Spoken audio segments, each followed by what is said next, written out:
going on, everybody? Welcome back to the Kaulig Nation Podcast. And boy, is there a lot to talk about surrounding the 31 team. Rumors have been swirling for weeks since we found out about Justin Haley signing a multi-year deal heading to Kaulig Racing, which surprised a lot of people. I think most people thought Justin Haley would be back in the 31. That hasn't been the case. Chris Rice came out and did an interview shortly after, a media scrum, if you will, where I've gone back and rewatched that interview, and he very clearly says that over the last couple of months, new partners have come their way. So he also indicates that Justin Haley made this decision based on information Kaulig had gave them. So the question is, what happens now? Because SVG, at least according to Adam Stern, has signed a development deal with Trackhouse. Now, does that mean that SVG is not going to find his way into a Kaulig Xfinity car next season? I wouldn't rule that out. I definitely think that he could drive a handful of races there. I'm not sure how many, but I could definitely see that being a thing for them. Austin Hill today re-signs a multi-year deal with RCR, which I got to be honest, that surprises me. Now, I really hope this isn't one of those cases where Austin Hill signs the deal with RCR, but he's lent to Kaulig. Now, that's not going to happen in 2024 because they've already confirmed that he will be back with the 21 team racing full-time in Xfinity next year. And one of the possibilities I do want to talk about during this show is the possibility that Kaulig and team president Chris Rice use multiple drivers in the 31. And I have my thoughts on that, and I'll share them in a bit. But let's get into this. And before we do, please take a moment, click the like button, comment down below, share your thoughts. Where do you fall with this? Who's going to be the next driver of the Kaulig 31? Our multiple choice question for this video is, who drives the 31 for Kaulig in 2024? We got a bunch of options here. Is it Chandler Smith? Is it Daniel Hemrick? Will it be multiple drivers? Is it going to be Carson Hocevar, Zane Smith, Noah Gregson, or other, pardon me? Comment down below and let us know your pick there. I'm just going to really quickly go through this list. Chandler Smith has backing, which is why he got, talent too, but between having backing and talent, primary reasons he ends up in the 16 Xfinity ride this year, which the back half of his season hasn't been nearly as impressive as the first half, but I think we would all agree Chandler Smith has potential. Daniel Hemrick's a wild card for me. I don't think he's the best decision for that ride. I think he's a really good dude, stand-up guy, good family guy. But I do think you're trying to push the organization forward. That to me feels like a step backwards. But if Circle steps up and drops a bunch of money on primary sponsorship and it's going to help the team out, I wouldn't completely rule out the possibility of Daniel Hemrick being in the 31. Not what I would do, definitely not what I want, but I wouldn't rule it out yet. The option to me, as this goes a little further along, that's becoming, in my opinion, maybe not more likely, but the likelihood of it increases, I guess that's the same thing, is multiple drivers drive the 31, much like what happened with the 16, which I'll get into what I think about that in a bit, but I don't think that's their best option. Carson Hocevar was rumored to Spire, but he was also rumored to possibly have some funding. So if Carson Hocevar has funding, how does that change things moving forward? I'm not so sure. He has potential. Obviously, he's had some on-track incidents. Maybe lacks some patience, has torn up quite a bit of equipment, but people look at the potential. He's now he's now doing simulator work for Hendrick Motorsports. Zane Smith, who is a sweetheart to my co-host who's not with me this evening, Ryan. A lot of people are very high on Zane Smith. Ford is high on Zane Smith. I got to tell you, I was looking at Zane Smith's Cup starts this year, and I know it's with Front Row, but keep in mind what Front Row has done this year, and I have to tell you, it doesn't do a whole lot to sell me on Zane Smith being the guy, but there's a bunch of other variables there, and I'm open to it. Option F is Noah Gragson. Obviously, prior to this year, there was a ton of potential. I specifically remember a lot of Kaulig Racing fans complaining when Noah signed the deal with Legacy, why he didn't sign the deal with Kaulig. Now, the only way Noah Gragson works for me is if for some reason he has funding in the back of his pocket and he didn't with Legacy. Now, maybe that's changed, but if that's the case, I'm sure the most recent events and the suspension from the team and the indefinite suspension from NASCAR probably doesn't help his case. I'm not saying Noah Gragson isn't going to end up in a Kaulig Xfinity car. I think that's possible, but I don't think that's who's in the 31. And if it is, then I think some serious questions need to be asked. And then G, other. Frankly, we're running out of options. The game of musical chairs is running out. I will say this, after listening to that Chris Rice interview again, he very clearly says that they'd like to announce the plans sometime in August. Well, it's August the 17th, and we don't know these plans yet. And let's dive into what the rumor mill has been. Let's go through all this, a timeline of the events, if you will.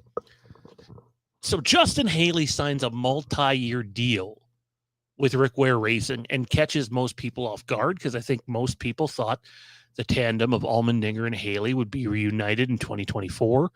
Obviously, Kaulig Racing has not had the year they wanted at the Cup level. They can't seem to unload properly, which puts them behind on most weekends. And when you're playing catch-up, you can catch up a little bit in the Xfinity level, but when you're playing catch-up in the Cup level, there's only so far you can go when you're unloading 25th, 30th, the unloading stats are, I'm still working on a little document for that to share with everybody, but the unloading stats are horrible in terms of where they were with practice, especially compared to last year. So they've lost, I don't know if they've lost a bit as much as other teams have just gained tremendously, which I think a lot of people thought that wasn't going to happen, or at least not as evidently heading into the next gen cars, but it's definitely there. So yes, we start with Justin Haley signs a multi-year deal with Rick Ware Racing, catches a bunch of people off guard. Chris Rice then holds a media scrum that same weekend, and it's like almost 6 minutes long, and during it, he basically confirms that, the reason Justin made the decision he did is that based off information Kaulig was given them in the options, and it was only going to be a 1-year deal. Actually, Justin Haley just revealed that it was either today or yesterday. If he was staying with Kaulig, it was only going to be 1 year, which makes me kind of go, is that a lack of funding, or is there a bigger long-term plan at work with a 2025 free agent, or rather the free agents at the end of the following season? I have no idea, but what I do know is if you go back and watch that Chris Rice media scrum, which we've reviewed here on the channel, he makes it very clear that new partners are coming on board and that it's something big. Now, are they blowing it out of proportion? Very possible. This is 2023, and it doesn't take a lot to do that. But we'll have to wait and see. But anyways, that's followed up with a report from Adam Stern. SVG reportedly signs an overall development deal with Trackhouse Racing. Now, again, that doesn't mean he can't make appearances for Kaulig, but he's clearly not going to be their guy. Not on the Cup level anyway. Not right away. Chris Rice then tweets out this past weekend at the Indy Roval a signing emoji, which gets people talking. And then he does a video at the Kaulig Racing shop, which look like support beams behind him, implying there's a expansion coming, and then an employee for the team. Not like a team expansion in terms of adding more cars or whatever, but they're going to expand their shop, which they have 2 of, I believe. And then an employee for the team had mentioned that was just going to be like a cover for the haulers, so they have something to park on, or park under. So if that's the case, that's what I'm talking about, where you got to be really careful how far you read into something, because cool for the team and great for the haulers, but at the end of the day, it's really not all that important to the fans. And then today, Austin Hill signs a multi-year deal to stay with RCR with the 21 Xfinity team. Chris Rice then retweets the RCR announcement saying, "Wait, what?" Almost like, wait, huh? Now, again, social media, 2023, given how Kaulig does things. I mean, last year they put out their Fan Day flyer. The colors were very clearly, at least at that time, Action Industry colors. It was happening right behind right by the Roval, and we had predicted that AJ Allmendinger would be going full-time Cup racing, and that's exactly what it turned out to be. I'd love to be able to sit here and say that I have an idea where this is heading. I don't. I don't think Chris Rice's tweets or post, whatever you want to call it on that app now, is like, oh my God, we just got screwed. I think he's having some fun. But I think in order to properly address this, you also have to get into the rumors. Well, what else has been rumored other than the stuff we've already confirmed? Well, Carson Hocevar with funding to Cup. That's been a rumor. Chandler Smith with funding. Now, the reason I think this is unlikely is when Chris Rice was asked about Chandler Smith possibly moving up, they basically implied they'd like to see him win more in Xfinity. That doesn't mean that Quick Tie or whoever else who's aligned with Chandler doesn't write them one hell of a check and they go, okay, welcome to the Cup Series. Zane Smith. Now, again, I understand that Zane Smith is a lot of people's sweetheart. You know, they're very high on him. Ford has been very high on him some time now. And I've seen a lot of people clamoring for Zane Smith to get the 31 Cup Series ride, whether that means a manufacturer change or not. But I want to take a little bit of a deeper look into what Zane Smith has done this year in his 6 Cup races, 5 of which are with Front Row Motorsports, who have had decent equipment most of the year, if I'm being honest. And then one with Rick Ware Racing. So Daytona, he starts 17th, finished 13th. That's good, but it's also super speedway, a little bit of a crapshoot. Phoenix, he starts 34th, finishes 31st. Martinsville starts 33rd, finishes 34th. Talladega starts 35th, finishes 37th. Charlotte starts 29th, finishes 10th. Now, that one's impressive. That's the one that makes you go, oh, okay, well, mile and a half. There's some potential there. It's a pretty strong run. And then Sonoma starts 30th, finishes 34th.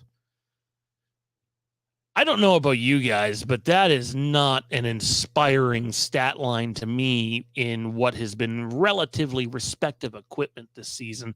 An average start of 29.7 and an average finish of 26.5. The sample size is tiny. It's minuscule.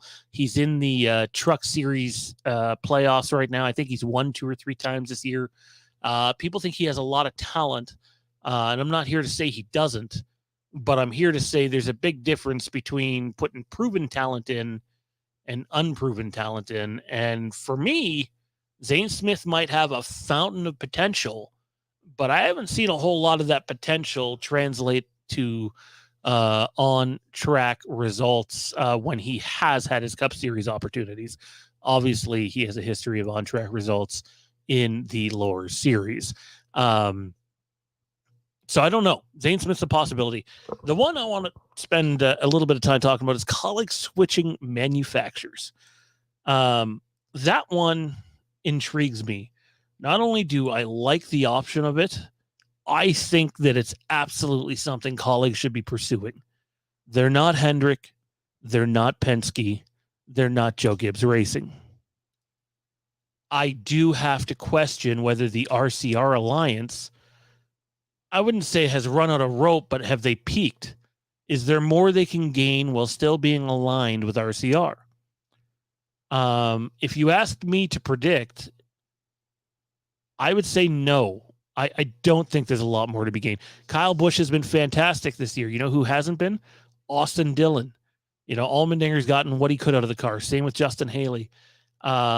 We've heard the stories about how Justin Haley only got 20 minutes of simulator time before the Chicago Street Course.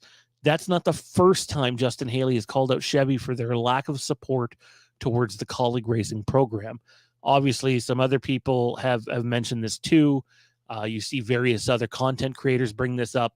And I do believe Kaulig receives a lack of support from Chevrolet. I'm not saying it's none, but I'm saying a team like Kaulig needs more than that.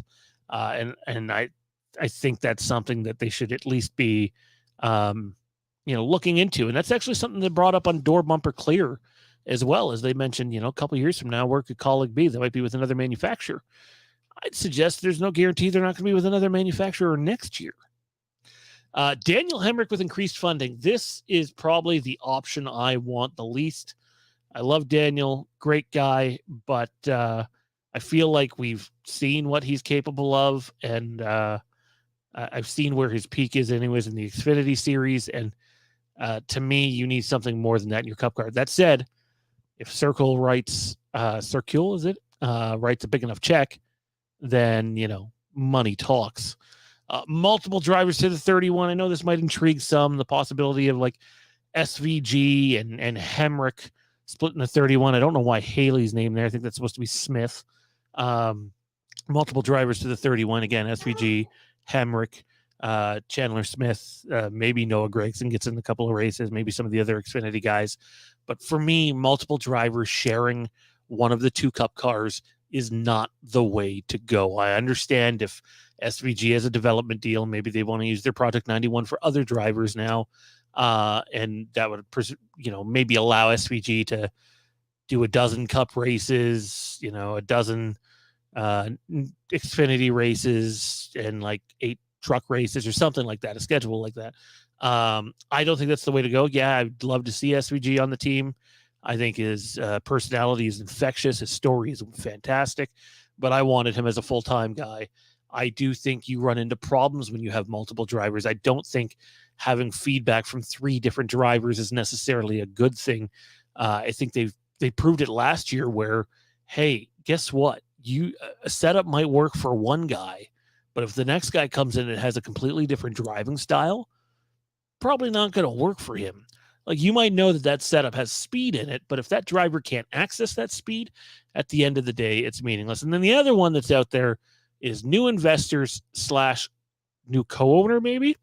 I don't know how I feel about this. I like Kaulig Racing as a team. I wouldn't be against a rebrand, depending on who's coming in. I wouldn't be against someone just investing in Kaulig Racing and helping Matt Kaulig out with things.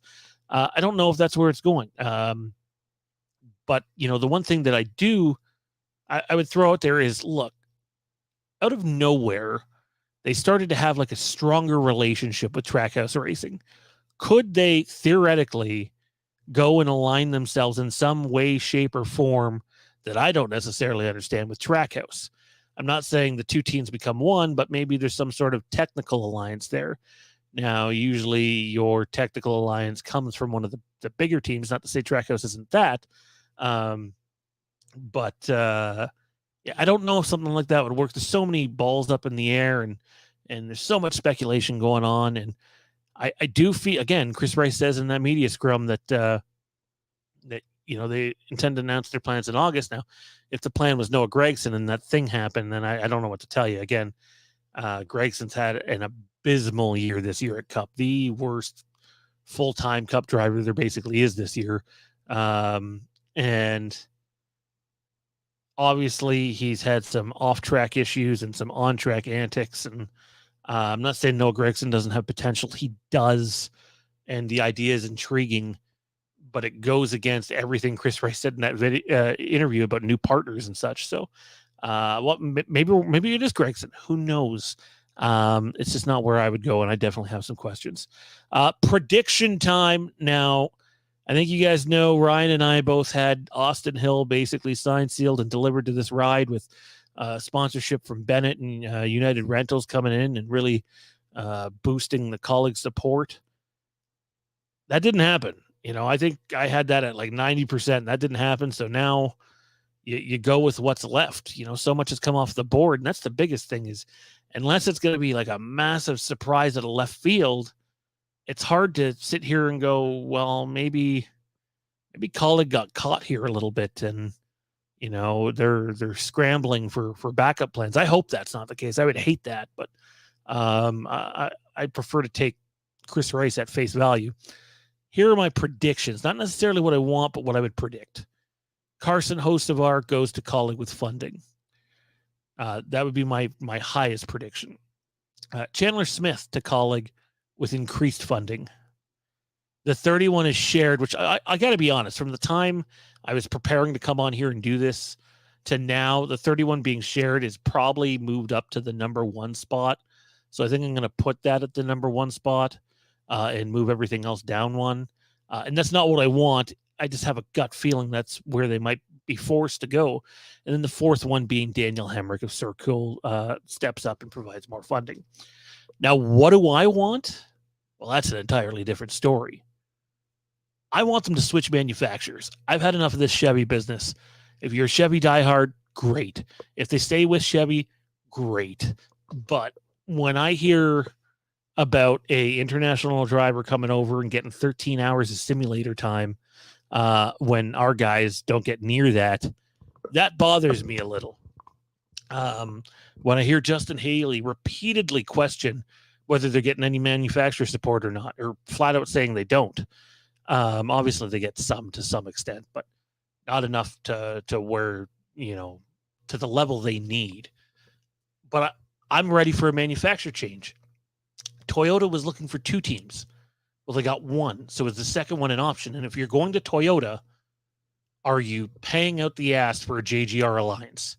To me, that is the only way you go to Toyota.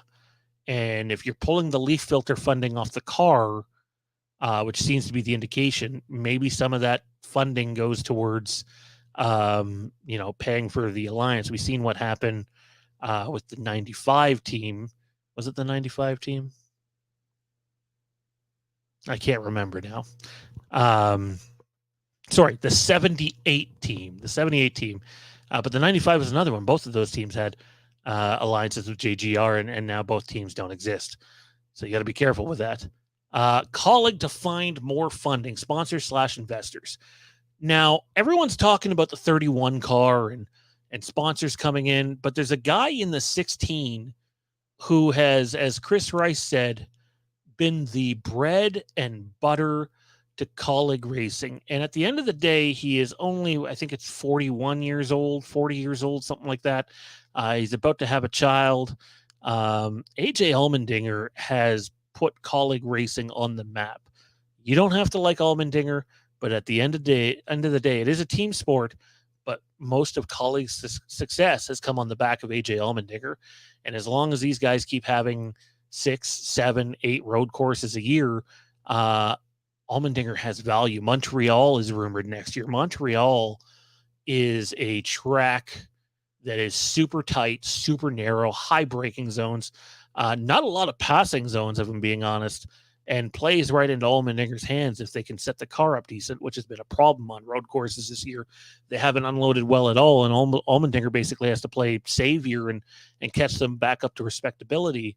Hopefully that's not the case this weekend at Watkins Glen, but I do think there's the possibility a sponsor has come forward and said, hey, we want to get in with him on the car. And I know there's people that keep saying Allmendinger has asked to go back to Xfinity. And while I can't sit here and say definitively that has not happened, I feel confident in saying I haven't seen that from one single reputable place. And I totally believe he's in the 16 Cup car next year, unless he doesn't want to be, which is a possibility. But until I see that stuff come from somewhere reputable, why would you want to get out of that car? Why would you want to get AJ out of the car? Nutrient Egg has been a fantastic partner who stepped up huge for them this year. You would hope they'd stay, or then you're really talking doom and gloom here. But if they are staying and they want AJ in the car, that's who should be in the car. And frankly, you need another Nutrient Egg. At the minimum, you need another sponsor that's not Action Industries, because essentially that's still in the Kaulig company's fold.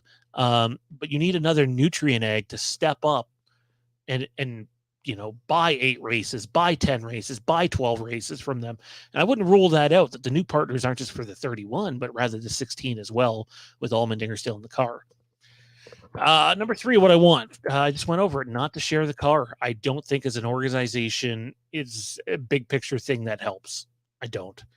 And for a driver who has promise and isn't just pay to play, obviously there's been drivers in the past that are guys that are good for 25th to 30th, have no chance of really doing much, and they're there because someone has paid for them to be there.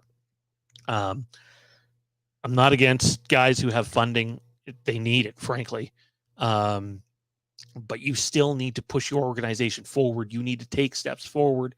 And it's hard because Kaulig's just getting killed in social media right now. You check it, and they've, for the lack of a better term, become the butt end of a joke between the Road America decision with AJ and then what happened at the Indy Road course, just the car completely falling off the map.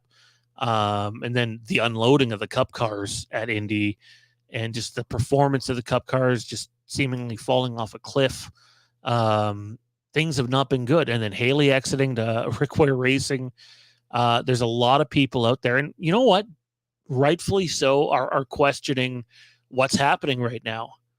But unless something has gone horrifically wrong in the last few weeks, when you listen and watch Chris Rice in that media scrum, it really does feel like they have something exciting on the horizon. I just hope it's here before we dig too big of a hole. The question is, though, what is next for Kaulig Racing? Who's in the 31? Is AJ back in the 16? Are they switching manufacturers? Comment down below and share your thoughts there.